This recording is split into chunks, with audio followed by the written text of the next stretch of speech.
when you are talking about finance and your life and you don't see the link. But there's a bigger link. As you guys know, I'll have to start, so you know. Good morning. So we're starting. Good morning. I am Tessa-Marie and welcome to the Morning Blessing. Today we are diving deep into the strategic abundance building. That's where we're going today. If you're here, stop for a while, catch a tip. You see, as you guys know, I am the author of the 5 Pillars of Prosperity. It's on Amazon. I am the author of The Debt Monster.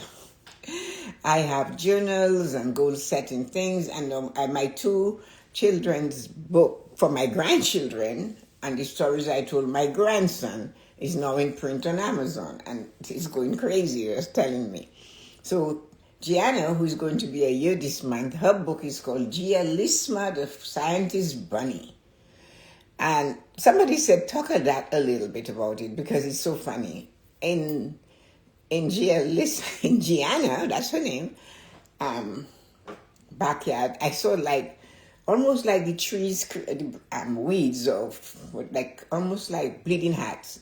But it didn't belong to them. It's on the other side, but you can see it. And it's like a portal. So my daughter-in-law has been teasing me, you should do something with on AI.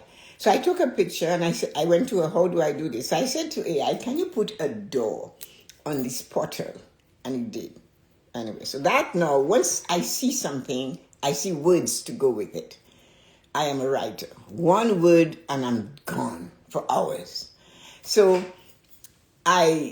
so that also in the backyard, because they live away from the city, there are lots of bunnies, just bunnies. And somehow we ended up with this book. So her name, she has 3 names. So I took the first 3 letters of each name and I named the young scientist bunny. S.M.A.R.T, the Scientist Bunny. And then I have a 17-year-old grandson that spent many summers with me. And from the 10 weeks, he would come from the States and spend 10 weeks with me every summer. And I would, just like I did with my children, I would tell him stories about, just a night story. So this one happened to be Archibald and Daisy Soursop. So I'm telling him the story, and Daisy has gone to find a job. But anyway, Daisy did not make breakfast. And this 8-year-old looks at me while he's lying in bed, all tucked up in my bed, because he thought my bed was more comfortable than his bed. And he said, she's not a good wife. She should have made his breakfast before she left. I turned, I looked at the little scoundrel, and I said, what did you say? He said, yeah, she's not a good wife. She should have made the breakfast for him before she left home. I said, so you're chauvinistic, eh? What is chauvinistic? I said, get the dictionary. And he got it. So anyway, I turned Archibald into somebody that could make mistakes. Like he didn't know how to make coffee. So he put the coffee where the water went, and he kept saying, I know, I've seen her done it many times. Put the coffee where the water went, and the water where the coffee went. Splash! Everything. So the story he ended up in the hospital. He has an egg on his head. He got hit under the table and all of that. So I just corrected it because he was saying that the wife, Daisy, should have prepared his breakfast before leaving home. And then I made my granddaughter a scientist. S.M.A.R.T, the Scientist Bunny. And it's on Amazon. And when you guys look at the prices, if you're going to check them out, remember, the author gets $1. And it's a hardcover in color. So that means when you look at the price, it doesn't go in Tessa-Marie's pocket. I'm lucky if I get $1 per book. So they print it, they do everything, and especially color. But so I have S.M.A.R.T, who's a strong girl because she's a scientist bunny, and then the next book is S.M.A.R.T Got a Bite. S.M.A.R.T now is the doctor of Bunnyville and the mayor. Anyway, we shouldn't go on. I always do a little bit of that. So that's what so if you look at Amazon and you check my name out, you'll see all this thing. But Girl Power for Girls, that was S.M.A.R.T's book. Gianna's book, and Realisma is the bunny. So all these, I write books for my children, and my son, I have to show you this one. It's not in print yet. So this is the story that my kids grew up. One of them. So it is called Mr. Brown and the Apple Tree. So as you can see, Mr. Brown is quite grumpy. He's really a grumpy old guy. And I wrote that book. So one of the things, it's not in print yet, although I did it this way because Michael said to me, Mom, I can't remember the ending of that story. And I said, oh, that's a good idea. I maybe could make it, get it ready for Christmas for him. And all I know for sure is when he saw the book, and Michael is in his 40s, he looked at it and he went, perfect. It's exactly how I pictured Mr. Brown to be. And he took the book and he went to his office. And so these are the memories. But just in case you wonder what kind of writer, why I do what I do and why I come here, it's because of this. Listen to this. So, a note from the author. That's something I did. Mr. Brown and the Apple Tree began as one of the cherished bedtime stories I wrote for my children. Instead of reading tales from unknown writers in faraway places, I wanted their imaginations shaped by stories created just for them, from my heart to their dreams. As a working mother, I learned to write on the move. I scribbled scenes on buses, rumbling through the city, jotted down ideas on crowded subway rides, and fine-tuned chapters during busy lunch breaks and the sleepy journey home. Every spare minute became a stepping stone in the world I was building for them. My mission was simple: strengthen their imagination. There were no illustrations, none at all. They had to see every character, every apple blossom, and every magical moment inside their own minds. Through this story, they discovered how selfishness can cost someone the blessing meant to be shared, and how generosity opens doors that selfish keeps locked. It wasn't always easy. It took determination. It took grit. But I showed up every day, pen in hand, because love gave me no other choice. Now, as you read or hear these pages, I invite you and your young dreamers to imagine along with us. Picture the old plaid shirt, the shimmering blossoms, the magic hidden in every apple, just as my children once did. May this story continue to grow like the apple tree itself, rooted in love, branching into imaginations, and bearing fruits for generations to come. Tessa-Marie. So that is how I started this thing. So I gave them a little note. I have to do this. I have a minute left. When you were small, I said to my children at the dedication, you taught me what true promises look like. Little hands in mine, big dreams in your hearts, and trust that every word spoken with love should be kept. This story is for you, to remind you that keeping a promise isn't always easy, but it is always powerful.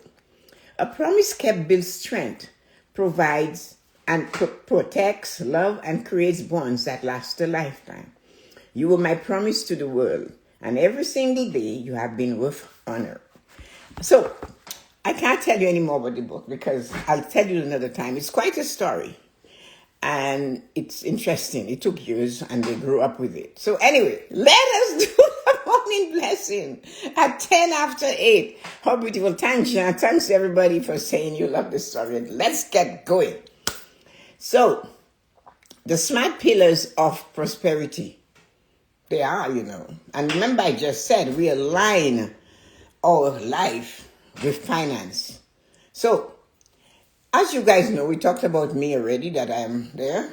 Today we are diving into the strategic abundance building. We often wish for prosperity, but a wish without a plan is a dream. So we cannot do that like that. Today we are marrying this practical SMART, SMART goals, specific, measurable, attainable, realistic, and timely.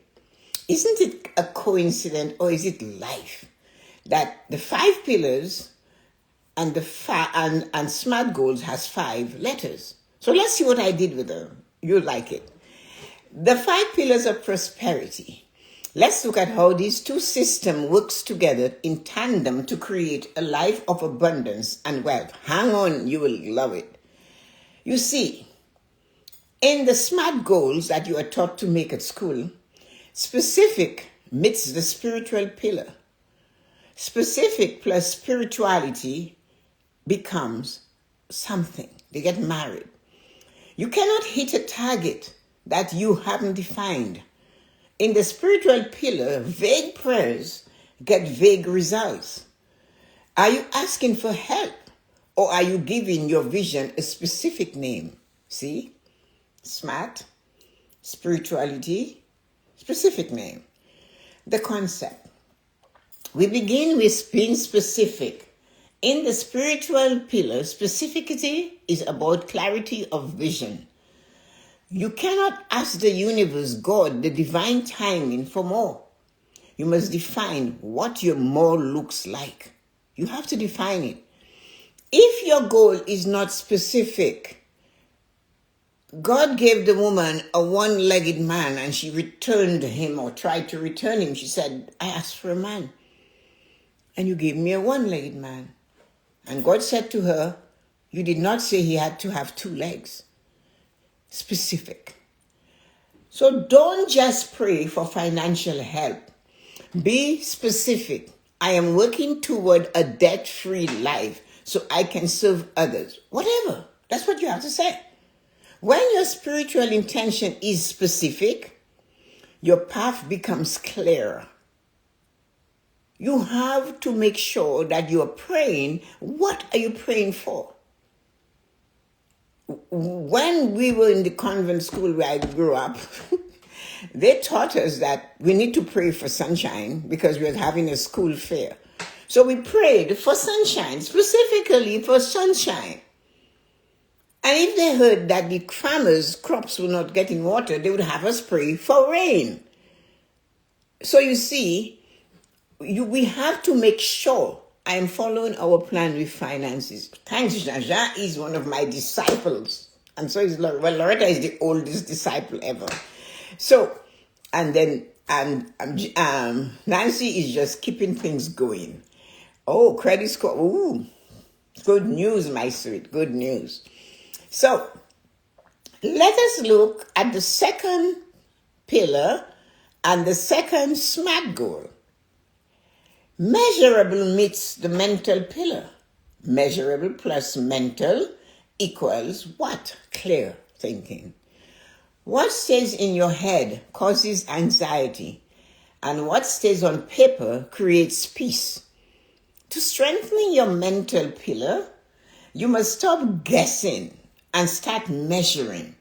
If you can't see the numbers, you can't see the progress. When you're driving a car, you can see when you're going higher or when you're going lower. And then you know if you'll get there. The cars nowadays, mine is telling me, oh, I'll be there at that time, at this time, at that rate, at that speed, this happened. All kinds of information are coming. To strengthen your mental pillar, you must stop guessing and start measuring. If you can't see the numbers, you can't see the progress. Mental pillar and measurable. Measure, when, how. This aligns perfectly for mental pillar. Our mind needs evidence to stay motivated. You see, Jean just put her credit score there. That is going to keep her motivated. It needs something. It needs to see for it to be motivated. If you can't measure it, your mind will trick you into thinking you aren't progressing. Although you're taking the steps and you're doing the stuff, if you're not being able to measure it, your mind is going to say, you're not going anywhere. Right? That's why they measure how much rain is falling so they can tell you whether the intensity of that shower is going to help the crop. The application. In your mental space, Track your growth. If your goal is to save, seeing that number move even by a few dollars calms the mind and reduces anxiety. What is measured is managed. Are you with me on that? So we have to be sure that we're doing all the right things with all the right spots. Life and money, they are aligned. The financial world and us are aligned. So when we look at the SMART goal that they pound into our heads at school and in some offices, we come to number 3 of the letters, attainable. And we come to number 4, so number 3 of the 5 pillars, physical. Attainable meets the physical pillar. And you're going to say, Tessa-Marie, how do you align that? What are you seeing? I am seeing you. Attainable plus physical. Your bank account will only go where your body is willing to take it. Tessa-Marie, my bank account cannot go. Yeah, you point and click. Walk to the bank and get it done automatically. I told you earlier, give me a word and I can write a story. I mean it. Your bank account will only go where your body is willing to take you. You have a bank account. You leave it sitting there dusty with no action, not going to the bank and making the commitment to save $1.75 every payday, every 2 weeks. What do you expect to happen? The physical pillar is about the daily habits that help you achieve your goals. Stop buying dinner out. Cook at home. Limit your intake of stuff that is costing you a lot of money. Physical prosperity and attainable goals are husband and wife. Where one goes, they need each other. Trust me. The 5 pillars of prosperity and a SMART goal gives you success. You will get where you have to go. So, it's about the physical pillar is about the daily habits that help you achieve your goals. So ask yourself this question. Are you physically showing up for the wealth you say you want? Are you taking physical action towards that? Is your savings automatic now? Are you spending less with your credit card? Are you cooking at home instead of just take out? Is it affecting you physically? All that salt, all this, I don't know. My son told me, if there is a word on the package of food you're buying to eat that a 5th grader cannot pronounce, then leave it alone. Don't buy it. It's not normal. It's made in a lab.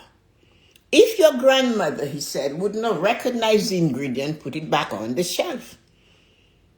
So there you go. Attaining this thing, the concept here. Attainable goals require physical action. We cannot build body prosperity and if we're too exhausted to do the work. Your physical health is the vessel for your financial success. Why am I saying that? Physically, you can't work. You're sick, you trip, you fall. You haven't taken care of yourself. You're in a situation where it's not, you're not going to succeed. So yes, that is something we all have to take care of. You see, your physical health is the vessel for your financial success. You can work, my friend Candice can do all her embroidery. Fingers not working. Candice is not getting her embroidery done for her job. That's her job, creating with her hand, her mind. Look at how she has to connect. That's how she feeds her family and herself. And, that's how she's making her own way. Without doing that, you're not getting there. I have a nephew that is deep. He's a world-class broker, real estate person. Every day I can see Demi's work. Every day I can see the passion he and his wife put in their business. Every day. He's out there giving tips and pointers. He's putting in the work. But wait, somebody somewhere is going to look in 5 years and say, how did you get there? I was on a journey when you were asleep, watching TV and scrolling through your phone. I was on this journey to get where I am today. So the application for this pillar is break your big financial dreams into attainable physical steps. What is the first thing you can do today to get where you have to go financially? Have you looked at your bank account today? Or have you looked at somebody's feet on Instagram? Have you looked at your bank account to see whether you're in overdraft or whether a bill didn't get paid or money did not come in or they took too much money from your account?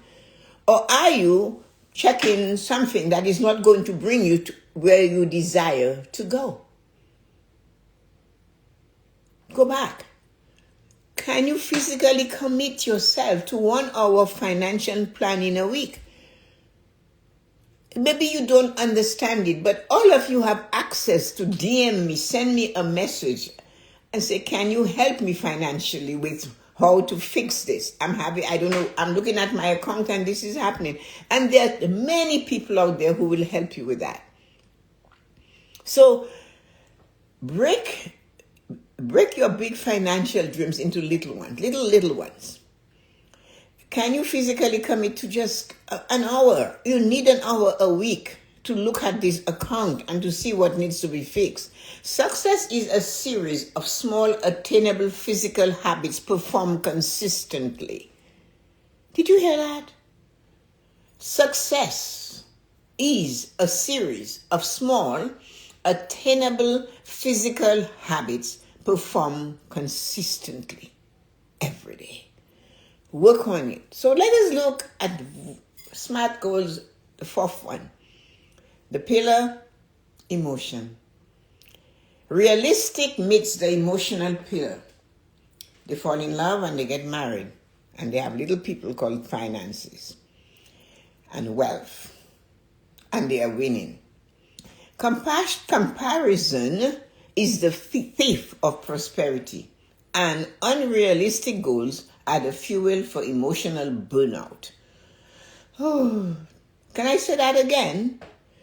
Comparison is the thief of prosperity. And unrealistic goals are the fuel for emotional burnout. While you are busy comparing yourself to your friend who did 7 years of education after university to become a doctor, and you are busy saying that they did better than you and they were in high school. But they put in the time. They had big goals. They're not comparing. And there you are comparing even as an adult. Did you always look at them and compare and you weren't tall enough, you weren't handsome enough, you weren't smart enough? It's time you let that go. Stop comparing yourself to others because it leads you to make unrealistic goals that are fueled by emotional burnout because they're not realistic for you. In the emotional pillar, we must be honest. Is your goal a blessing to your soul or a burden to your heart? Which one is it? The goal you have, is it a blessing? Do you feel it? When you think about it, when you touch it, when you plan it, do you love that feeling that it gives you? You must. Otherwise, it doesn't belong to you. It's a burden and it belongs elsewhere. Being realistic is about emotional honesty. Often we set unrealistic goals that lead to emotional burnout. When we fail to hit an impossible target, we feel shame. But we didn't do it well. It was unrealistic. We didn't figure it properly. Our emotions went with it. The application for this is check in with your emotions. Is this goal realistic or your current season of life?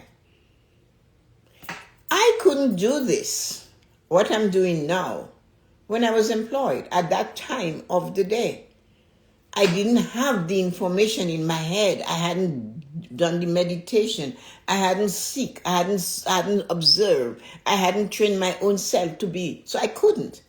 But now, for the past, 30 years, I've been working and doing it and enjoying it.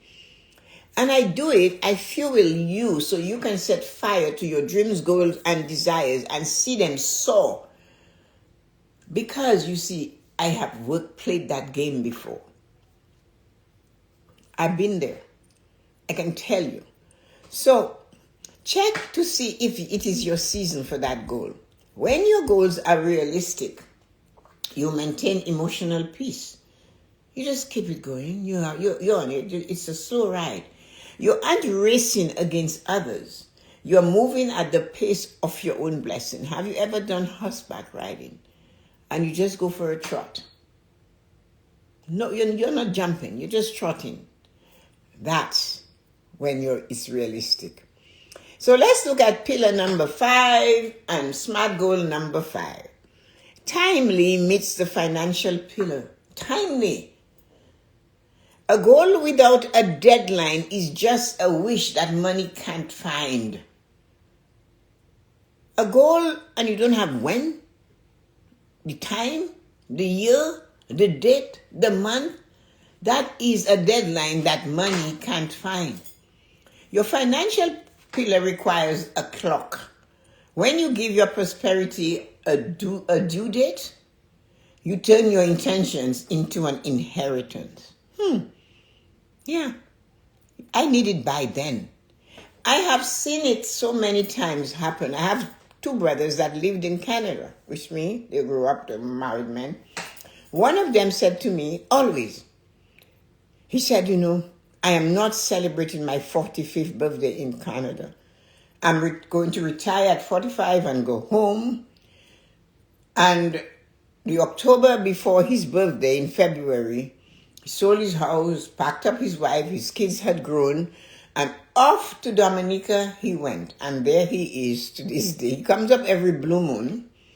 The other one was teaching at Seneca, college, and he said, the moment they tell me I'm ready to retire or I can retire, I am out of here. I'm packing bag, lock, stock, and barrel. These were his words. I'm gone. He had a date.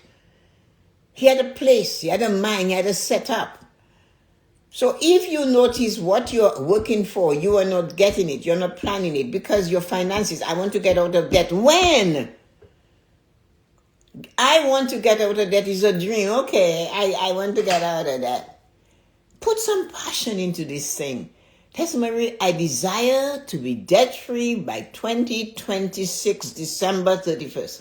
Anything. I will cut this debt in half by that date. That's the goal. You had a time. You know what you were doing. Financial freedom. When you owe on a credit card or you have debts to pay, have you noticed as soon as you get your paycheck, everything's going to have to pay the bill, this bill, that. Isn't it time you say, no, this is money for me? But you have to have a date. And if you give it a date, it's going to help you to manage it better. Money loves speed and structure. This is the heartbeat of the financial pillar. Money loves speed and structure. Without a deadline, a financial goal has no power. It doesn't come alive. It just sits there. So set a date. That's the application. By December, I will have my emergency fund in place. $1,000. Then you divide $1,000 between all the paydays you have left and see how much money you need to put every payday, and then you go to the bank. Application, walk-in, physical, getting it done. Come on, you can do better than you're doing now. I know that. Putting a time limit on your financial goals creates the discipline needed to turn one day into day one. One day. It's not one day. It's today. I did it. Day one. Day one of financial freedom. Day one of an emergency account complete. So, when your specific spirituality happens, measurable mentally, attainable